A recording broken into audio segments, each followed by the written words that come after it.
السلام علیکم دوستوں، امید ہے آپ لوگ سب خیریت سے ہوں گے۔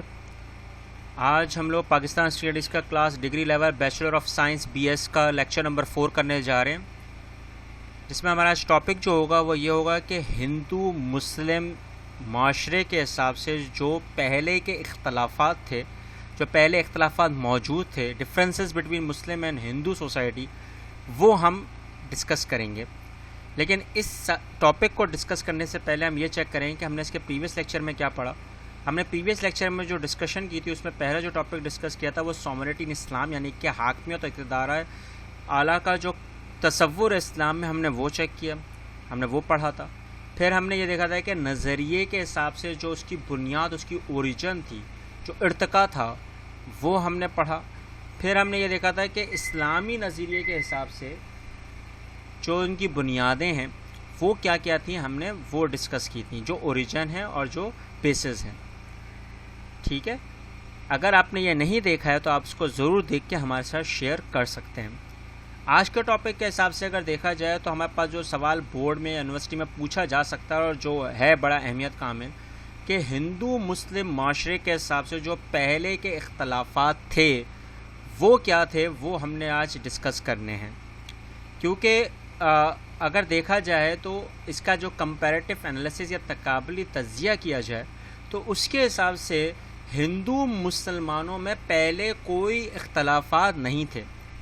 1000 سال یعنی کہ صدیوں تک ہم لوگ ایک ساتھ رہے، لیکن پہلے کوئی اختلافات نہیں تھے۔ کیوں؟ کیونکہ انگریز آئے، پھر ہمیں پتہ چلا کہ divide and rule and conquer کا جب ہم نے کانسیپٹ دیا تو ہمیں پتہ چلا کوئی اختلافات ہیں، لیکن اس سے پہلے اختلافات موجود تھے۔ اس سے پہلے بھی تھے، وہ کون سے تھے؟ سوشل اور کلچرل تھے۔ اور مسلم سوسائٹی کے حساب سے اگر دیکھا جائے تو ہندو سوسائٹی بالکل ڈیفرنٹ تھی، معاشرہ بالکل ڈیفرنٹ ہے۔ اور یہی وہ نظریہ تھا جو آگے چل کے جو بنا، جو سب سے اہم نظریہ بنا، وہ کون سا بنا؟ 2 قومی نظریہ، 2 نیشن تھیوری کا۔ اور اسی کی بنیاد پر پھر کیا تشکیل ہوئی، کریشن ہوئی پاکستان کی، وہ ہم آگے چل کے ضرور ڈسکس کریں گے۔ لیکن جو مسلمانوں اور ہندوؤں میں جو پہلے اختلافات تھے، جو موجود تھے، وہ ہم آج ڈسکس کریں گے کہ وہ کیا تھے، کیونکہ ڈفرینسز تو تھے ہی تھے۔ اور اس ڈفرینسز میں جو میجر ڈفرینسز تھے جو ہندو مسلمانوں کے درمیان میں تھے، ان میں اگر پہلا دیکھا جائے تو کون سا تھا؟ مسلم ہندو سوسائٹی۔ اچھا، سوسائٹی مطلب معاشرہ، تو پلیز اچھی طرح رہے گا، معاشرہ اور سماج یہ 2 الگ الگ ورڈ ہیں۔ تو سوسائٹی کے حساب سے اگر دیکھا جائے، معاشرے کے حساب سے دیکھا جائے تو مسلم امہ کیونکہ پوری کی پوری پہلے مڈل ایسٹ، اور مڈل ایسٹ سے افریقہ، افریقہ سے پھر یورپ، اور یورپ سے ہوتے ہوئے اینڈ میں جنوبی ایشیا، بر صغیر میں آ رہی، تو پوری تہذیبوں کو لیتے ہوئے آ رہی ہے، ساری سویلائزیشن، سارے بیہیویئرس وہ سب لیتے ہوئے آ رہے ہیں۔ تو وہ ایک امہ، کیونکہ آپ اسلام میں آ گئے تو ایک امہ، توحید، ونس آف اللہ کا کانسیپٹ، ایک امہ کا، ایک ملت، ایک نیشن کا کانسیپٹ، تو اسی کی آپ نے تعلیمات کو پھر رکھنا ہے، ہولی قرآن اور سنہ کو، رسالت کو۔ تو یعنی کہ آپ کی ایک ہی فکر ہو گئی، ایک یونٹی ہو گئی۔ ٹھیک ہے، دیر از نو کلاس سسٹم۔ اب آپ پنجابی ہو، سندھی ہو، بٹ آپ اسلام میں ایک ہو گئے۔ اب یہی کانسیپٹ اگر ہندیوں میں دیکھیں تو ان کے گاڈس، ڈفرینٹ آف گاڈس، 4802 بھگوان، جو شروع میں نے آپ کو پہلے لیکچر میں بتایا۔ پھر اس میں بھی دیوی دیوتا کا کانسیپٹ، اس میں بھی کلاس سسٹم کا کانسیپٹ، اس میں بھی آئیڈیلس، پھر ریورس یعنی کہ بتوں کو پوجنا، پھر دریاؤں کو، اینیمل، جان۔ تو اب وہ اتنا کلاس سسٹم کے بس نہیں، ڈسکرمنیشن بہت زیادہ۔ تو یہ سوسائٹی میں ہے، یہ پہلے اختلافات تھے، ٹھیک ہے نا، تو یہ یاد رکھیے گا۔ اور پلس پھر کانسیپٹ آف ویلتھ۔ اچھا، ویلتھ کا مطلب دولت۔ اب دولت مند کا جو کانسیپٹ ہے اسلام میں بالکل ڈفرینٹ ہے، اور ہندوؤں میں تو بالکل ہی ڈفرینٹ ہے۔ اگر اسلام میں دیکھا جائے تو دولت کمانے کا جو اصل ذریعہ ہے وہ ہے خیرات، خدمات کا۔ اپنے پیرنٹس، اپنے رشتہ دار، اپنے پڑوسی، آپ جو کر رہے ہو وہ صدقہ، فطرہ، خیرات، زکوٰۃ، یعنی کہ آپ جتنا کما رہے ہو آپ اتنا ہی خرچ ڈسٹریبیوٹ کر رہے ہو، تقسیم کر رہے ہو۔ یہ ہے اصل اسلام کا کانسیپٹ ویلتھ کا۔ سیونگ کا کانسیپٹ بہت ہی کم ہے، وہ تو اب ہو گیا ہے کیونکہ ہمارے اعمال ایسے بگڑ گئے کہ وہ سب کو پتہ ہے۔ تو اصل جو کانسیپٹ تھا وہ یہ تھا، اس لیے ہمارے خلفائے راشدین نے دیکھو کہ خزانوں کے خزانے لٹا دیے ہیں۔ تو یہ ایک بڑی بات تھی۔ اگر ایک مثال دیتا ہوں، عمر بن خطاب کا اگر آپ نے سنا ہو تو ان کے پاس صرف 2 جوڑے تھے۔ اب اندازہ لگا لیں آپ کے دولت کا کانسیپٹ، اور 44 لاکھ مربع کلومیٹر کا باقاعدہ بندہ کیا ہے؟ خلیفہ ہے۔ تو یہ کانسیپٹ تھا، یہ ہمارا دولت کا کانسیپٹ تھا۔ ٹھیک ہے، وہ اب چینج ہو گیا. اور اس ہندوؤں کا تو بالکل ہی الگ ہے. اس میں کیا ہے، اس پہ جتنا جو دولت مند ہے، امیر اتنا ہے، وہ اتنا ہی پائس ہے، چاہے وہ چھوٹا چاہے وہ بڑا ہو. اگر وہ چھوٹا سا بچہ ہے بھی اور وہ امیر ہے، تو یعنی کہ اس میں کانسیپٹ میں کیا ہے، لکشمی کا کانسیپٹ ہے، ان کی دیویوں کا کانسیپٹ ہے کہ جو جتنا امیر وہ اتنا ہی. تو یہ ایک میجر ڈفرنس تھا اس وقت جو آج ہم نے اڈاپٹ کیا. لیکن اب وہ پتہ نہیں ہے تو اب آپ سمجھ گئے ہوں گے تو بھول گئے ہیں. تو اچھا، پھر کلچر، ثقافت. اچھا، ثقافت کے حساب سے کیونکہ ہم ساری تہذیبوں کو لیتے ہوئے آ رہے ہیں اور اسلام بھی ہمیں تہذیب سکھا رہے کہ رسول اللہ صلی اللہ علیہ وسلم نے جو ہمیں تہذیب اچھا وہ ساری تہذیب جو ہماری آ رہی ہے، چاہے وہ مڈل ایسٹ ہو یا وہ ساری چیزوں میں سے جو اسلام کا کانسیپٹ آتا ہے اس میں ڈانسنگ حرام، ناچنا حرام ہے. جھومنا ٹھیک، پھر ناچنا حرام. یہ میجر ڈفرینس ہے. ہم آگے چل کے کلچر میں ڈسکس کریں گے. لیکن اگر آپ نے نوٹ کراؤ، ناچنا حرام ہے اسلام میں. تو گیملنگ، جوا، ڈرنکنگ آف وائن، شراب نوشی، سود، سنگنگ. اچھا، میوزیکل سانگ کا مطلب یہاں پر آپ سمجھو گے مدہوش، تیری گلیاں گلیاں، تو وہ ایک الگ ہے. تو اب آپ سمجھ گئے ہوں گے کہ وہ جو مدہوش کر دیں، جو بالکل گھما دیں وہ. اچھا، لیکن جیسے حمد ہے، نعت ہے، جو جذبہ جو آپ کو نغمے ملی نغمے، تو یہ پھر بھی کہیں جائز ہو جاتے ہیں. لیکن وہ تو بالکل ہی جو مدہوش کر دیں وہ تو بالکل ہی حرام ہے، پکا حرام ہے. تو اب آپ اندازہ لگا گیا ہوگا کہ اب یہی پوری چیزیں اگر ہندوؤں میں دیکھا جائے تو وہاں پہ سنگنگ اور ڈانسنگ بالکل ان کے مذاہب میں ہیں. ناچنا ان کو ریلیکسیشن کرتا ہے، تو وہ ایک کانسیپٹ ہے. تو لیکن اگر آپ دیکھا جائے تو شتریاؤں میں ایک چیز کا کانسیپٹ نہیں ہے، وہ ہے ڈرنکنگ کا، شراب نوشی کا. کیونکہ وہ واریئرز میں آتے ہیں، اگر سپہ سالاری اگر مدہوش ہو جائیں، دنیا میں ہو جائیں، تو پھر تو وہاں پہ وہ حرام ہے. باقی سب ہندوؤں میں وہ سب حلال ہے، ان کے کلچر، ان کی سوسائٹی میں یہ حلال ہے. تو اب آپ سمجھ سکتے ہیں کتنا میجر ڈفرینس ہے. اب آ جائیں سوشل. اچھا، سوشل کے حساب سے اب سماج ہے، اقتصادی. پہلے تھا معاشرہ، اب اقتصادی. اب سوسائٹی کے اندر کیا ہے؟ اب سوسائٹی کے اندر اگر دیکھا جائے تو اس میں، اگر میں نے آپ کو پہلے ہی بتایا تھا، مسلمانوں میں تو ایک ہی چیز کا کانسیپٹ ہے، وہ ایکوالٹی اور جسٹس کا. تو بردر کا آ گیا تو عزت، گیو رسپیکٹ، گیٹ رسپیکٹ. چاہے آپ کے پیرنٹس ہوں، آپ کے پڑوسی ہوں، آپ کے رشتے دار، سب کو ایک، سب ایک، امت، ایک دوسرے کی فکر. یہ ہے مسلمانوں کا کانسیپٹ. اب اسی طرح الٹ کس کا ہے؟ ہندوؤں کا. اس میں کلاس سسٹم پہلے ہی موجود ہیں، اور اس میں 4 میجر کلاسز تو پہلے ہی ہیں. برہمن ہے، شتریا ہے، وشنو اور شودرا سے تو ہیں ہی ہیں. آپ اس میں اس کو آپ چینج نہیں کر سکتے. جبکہ اب ان کے آئین میں بھی، انڈیا کے آئین میں بھی آ چکا ہے، ان کے جو 950 کا آئین ہے، آرٹیکل نمبر 15، اس میں یہ لکھ چکے ہیں کہ there is no discrimination between the communal system and the class system have been distribute. اب یہ ختم ہے، لیکن پھر بھی یہ ہے. کیوں وہ آپ سمجھدار ہیں. مذہب. تو یہ ایکوالٹی کا جو کانسیپٹ ہے، اس لیے میں نے لکھا ہے دیر is know room social equality. اب ہندوؤں میں یہ کوئی ہے ہی نہیں. آپ اس کو جتنا بھی کرنے کی کوشش کر لو، نہیں ہو سکتا. وہ ایک تھالیاں بیٹھ کے کھا نہیں پاتے، تو بڑی بات ہے.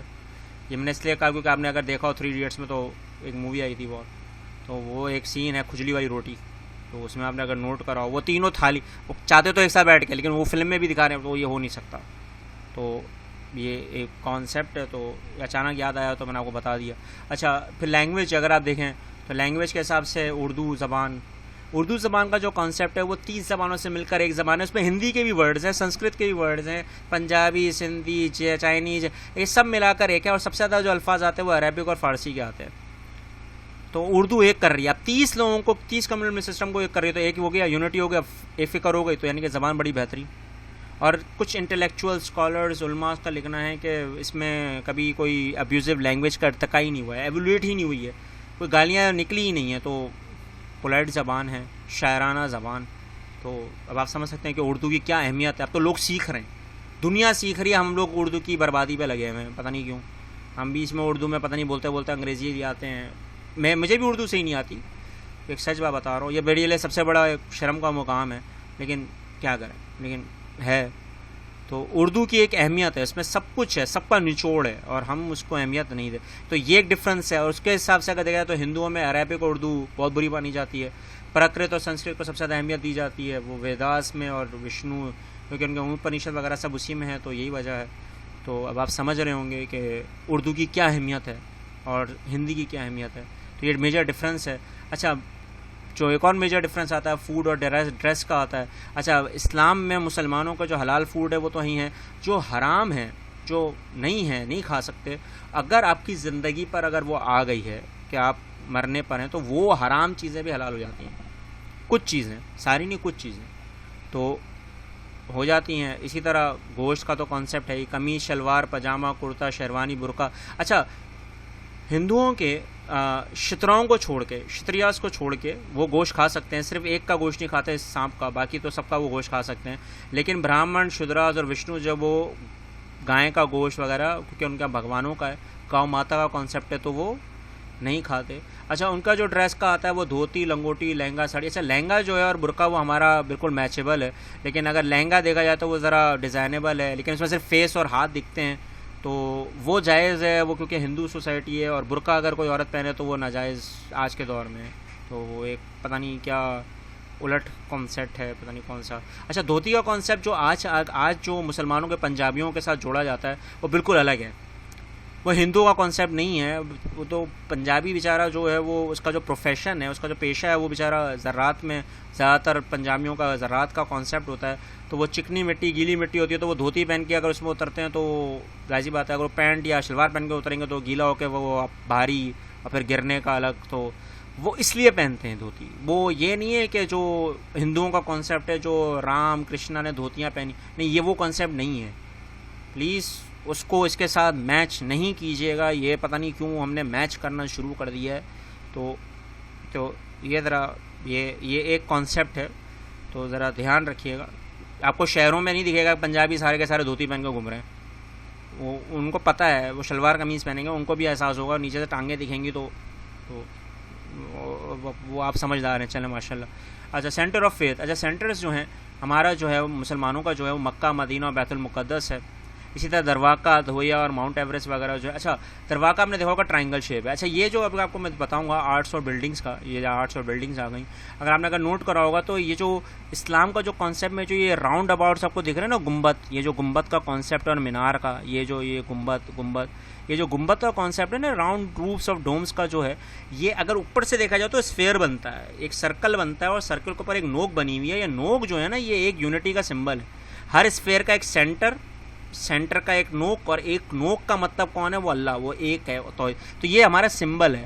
اس سمبل آف مسلم کا آتا ہے. تو پلیز اچھی طرح یاد رکھیے کہ آپ سے ایم سی کیو میں پوچھا جاتا ہے تو بچوں کو پتہ ہی نہیں چلتا ہے کہ یہ کیا مطلب کیا ہے, تو کیونکہ پتہ ہی نہیں ہے تو لکھتے بھی نہیں ہیں. اور مینار کا کانسیپٹ سمجھ گئے ہوگا کہ اونچی آواز اذان کی پھیلاؤ تک, تو مینار کا کانسیپٹ یہ ہے, لیکن پتہ نہیں ہے. تو سب بولتے ہیں بیوقوفانہ طریقے سے بنا دی ہے. ہندو بھی بولتے ہیں کہ بیوقوفانہ طریقے سے آرکیٹیکچر بنایا ہے, جبکہ یہ سب سے بہترین ہے. یہ ہمارا سمبل ہے, یہ ہماری پہچان ہے, لیکن ہم بھول گئے ہیں. تو وہ ایک الگ بات ہے, وہ پتہ نہیں ہے نا, تو پتہ نہیں ہے تو اس لیے پتہ نہیں ہے. تو پھر اچھا, پھر مندر کا اگر آپ نوٹ کریں تو مندر کے حساب سے اگر آپ دیکھیں تو ان کا ٹرینٹی کا کانسیپٹ ہے. دیکھو نا, یہ دیکھو ٹرائنگل بنا ہوا ہے, یہ دیکھو, یہ پورا ٹرائنگل, یہ ٹرائنگل, یہ اور یہ پھر اسکوائر. تو یہ جو کانسیپٹ ہے ٹرائنگل کا, ٹرینٹی کا, وہی جو آپ نے نوٹ کرا ہو, وہی پیدا مرنا پھر. تو وہ پورا کانسیپٹ جو ان کا ہے وہ ان کا ہندوؤں کا پورا دکھتا ہے. دیوی دیوتاؤں کا کانسیپٹ بھی دکھتا ہے. تو یہ وہ اب آپ دیکھ رہے ہوں گے کہ یہ ہمارا سمبل بھی الگ ہے, اور یہ بھی ڈفرینٹ ہے, ڈفرینسز ہیں. تو یہ ڈفرینس تھے پہلے ہی, تو یہ ایسا نہیں ہے کہ اب ہیں, یہ پہلے سے ہی تھے. تو یہ ہم لوگ اب کیونکہ ظاہر نہیں کرتے تو وہ الگ بات ہے, ٹھیک ہے نا. تو وہ اور سب سے میجر ڈفرینس جو تھا لائف اور ڈیتھ کا, تو یہ تو آپ اس کو تو آپ کر ہی نہیں سکتے. جب بچہ پیدا ہوتا ہے مسلمانوں کو اس کے کان میں اذان دی جاتی ہے, اللہ کا کلام دیا جاتا ہے, اور پلس پھر جب وہ مرتا ہے تو اس کو دفنا دیا جاتا ہے تاکہ زمین زرخیز. بہت ساری باتیں ہیں دفنانے سے بہت فائدے ہیں, لیکن حیرانی کی بات ہے کہ وہ اچھا, یہ ایک ڈفرینس ہے. تو پھر ہندوؤں کا بالکل ہی ڈفرینٹ ہے نقوز کا. اب نقوز کا کیا مطلب ہوتا ہے کہ وہ ایک سی شیل ہوتا ہے جس میں سے وہ کان میں سی پی سے ہوا مارتے ہیں, تو اس کے سینسز چلنا شروع ہو جاتے ہیں, سارے سینسز آ جاتے ہیں. اور جب ہندو مرتا ہے تو اس کو جلا دیا جاتا ہے تاکہ وہ پاک ہو جائے. تو ایک بہت میجر, یہ تو سب کو پتہ ہے. تو وہ حیرانگی یہ ہوتی ہے کہ جب وہ پاک ہو گیا تو اب اگر ایک اور کانسیپٹ ہے برہمن اور شودراز اور وشنوز میں, کہ اگر کوئی کوانی لڑکی ہے جوان اور اس کا اگر شوہر مر جاتا ہے تو وہ اس کے ساتھ اس کو جلا دیا جاتا ہے. اور یہ ابھی بھی ہے, جبکہ یہ بھی لا پاس ہو چکا ہے انڈیا میں, لیکن یہ ابھی تک موجود ہے. ستی کا کانسیپٹ کہلاتا ہے, اور یہ ستی کا کانسیپٹ رہا ہے اور چلتا ہوا آ رہا ہے, اور جلا دیا جاتا ہے. اور حیرانی یہ ہوتی ہے کہ کیسے کیوں امر ہو جاتے ہیں دونوں ساری زندگی کے لیے. تو تو اب آپ سمجھ گئے ہوں گے. اور اسلام میں 4 شادیوں کا ہے، لیکن میں اب اس کو ڈسکس نہیں کروں گا، آگے چل کے کلچر میں پورا ڈسکس ہی کرنا ہے آپ لوگوں سے. تو اب آپ نوٹ کر رہے ہوں گے کہ یہ وہ چیزیں ہیں جو بہت زیادہ اختلاف میں تھیں، اور پہلے بھی تھیں، پہلے سے موجود تھیں، لیکن ہمیں پتہ نہیں تھا. اور کیوں نہیں تھا؟ وہ اس لیے نہیں تھا کیونکہ ہم لوگ گل مل گئے تھے. لیکن آج کے حساب سے پاکستان اور انڈیا میں جو یہ سب سے زیادہ اختلاف چلتا ہے، یہ اسی بات پہ چلتا ہے، اور یہ اب تک ہے، موجود ہے. ہم لوگ نے اپنی چیزیں کھو دی بینگ ایز اے مسلم، وہ ایک الگ بات ہے. کیونکہ ان میں جو سب سے اہم کردار تھا جو ان ساری چیزوں کو پھیلانے میں، ان میں اولیاء، علماء اور صوفیوں کا تھا، جو اس کے بعد الگ نیکسٹ ٹاپک آئے گا، جو آپ کے پاس سوال بھی آتا ہے. ٹھیک ہے، اگر آپ کو کوئی چیز سمجھ میں نہیں آئی ہو تو آپ ہمارے شیئر کریں، کامنٹ کریں. جو چیز سمجھ میں بھی آ گئی ہو جلدی تو وہ بھی شیئر کریں، کامنٹ کریں، ہمارے چینل کو سبسکرائب کریں، اور ان بچوں اور ان لوگوں تک پہنچائیں جن کو ان کی ضرورت ہے. ملتے ہیں نیکسٹ لیکچر میں. اللہ حافظ.